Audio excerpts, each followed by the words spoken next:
Shamaa akkam nagaa jirtu ani Yoobsan Abbebeeti. Yoobsan Arguu YouTube channel like, share, subscribe gochuu hin dagatinaa. Akkuma yeroo kaanii barnoota afaan Oromoo qubeedhaa kaasnee hanga dheerachuu, gabaabbachuu, jabaachuu fi laafutti ilaalaa turre. Har'ammoo mata duree haaraa sagalee irra butaa kan jedhu kan waliin ilaallutaa jechuudha.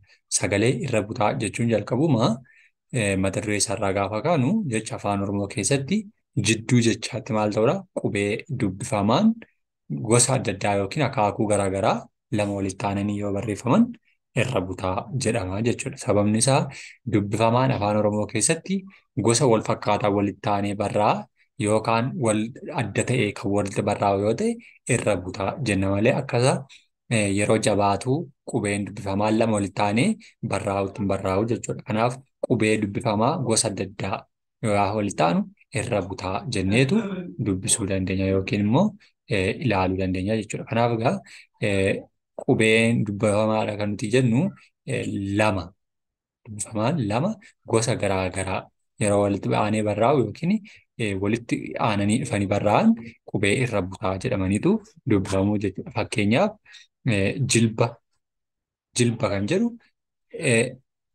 laa fi baa walitti aanee jira. Jilba yookiin immoo Ingiliffaan kaayinii, harka hand, morma neekii, arba elevaantii yookiin gosa bineensaas ta'e dugda baakii yookiin qaama namaa, dugda namaa yookiin boroo namaa isa ta'e jechuudha. Isaan kana gaafa barreessine tokko tokko isaan ilaallu egaa fakkeenya tokkoffaa irratti jilba kan jedhu keessatti tokko tokko isheetiin jaa keenyadha. Laa aadhaa jechuudha. Warreen kun walitti dhufaniitu jilbaa jedhu jechuudha. Warri kun jilba. Jilba gaafa jennu kun warri kun laa fi baa walitti aanee barraa'ee jira jechuudha. Kanaaf jilba jedha jechuudha. Harka isa jedhus akkasuma.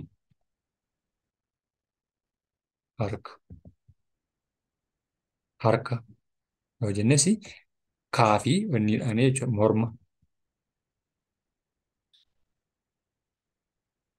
arba,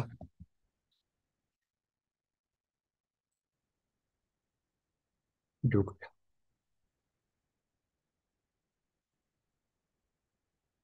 Warreen kana egaa tokko tokko isaanii gaafa adda addaa isaan kun ilaallu warreen kana haala kanaatiin kun iddootti lamaan isaanii walitti aananii jiran kun lamaan kaan keenya lamaan isaa walitti aanee jira jechuudha. Addanattis akkasuma goonu morma isa jedhu keessattis ilaala.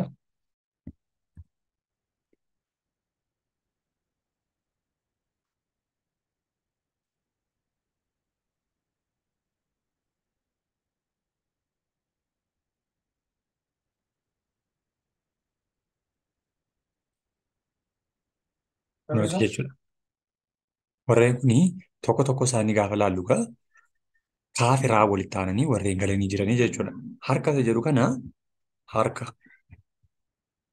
isa jedhu kan maaliif kan nuti adda baasnee jiru jechuudha. Kunoo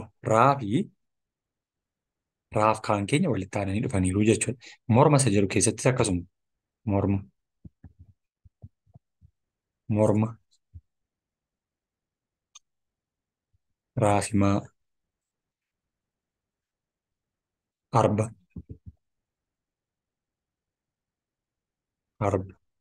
raafibaa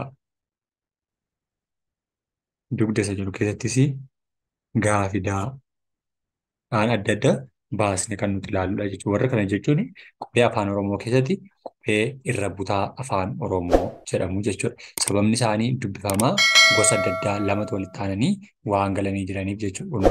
Dubbifamaan keenya lama gosa adda addaa ta'anii walitti aananii galanii irra butaa jennee dubbisna jechuudha. Kanneen kana warra kan taanes harka isa jedhu keessatti raafikaa, morma, raafimaa, arba, raafibaa, dugda, daafigaa walitti aananii galanii jiru jechuudha. Warreen kun irra butaa afaan Oromoo yookiin qubee irra butaa afaan Oromoo jedhamaniitu dubbifamu jechuudha. Afaan Oromoo gaafa dubbisnu gosa adda addaatiin ilaaluu ni dandeenya. Isaan keessaa immoo warri kun warreen fakkeenyadha malee warreen kana duwwaadha jechuun miti. Baay'ee isaaniitu jiru.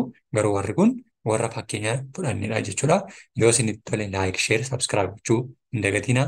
Galatoomaa ulfaadhaa.